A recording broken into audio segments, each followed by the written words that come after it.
Today in this video we will show you how to fix there are no power option available error. This will be quick and easy guide. Firstly go to setting, then in search section type troubleshoot, then click on troubleshoot setting. Now click on additional troubleshooter.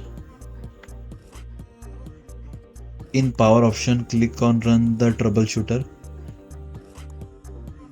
Wait for it to fix the problem, then close it. Go to search bar, type registry, click on registry editor. Now expand local machine folder, expand software, expand Microsoft folder. In Microsoft folder search for Windows, expand it. Then expand current version, search for policies, double click on it and click on Explorer. Now on the right side, right click and select D word 32-bit and type no close. Then double click on it and make sure the value is 0 and click OK. Go to search bar and type CMD.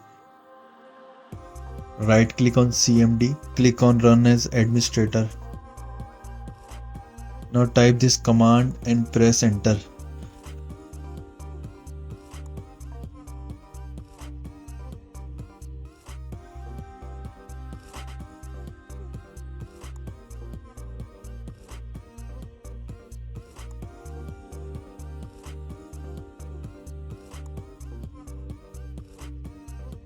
Again type this second command and press enter.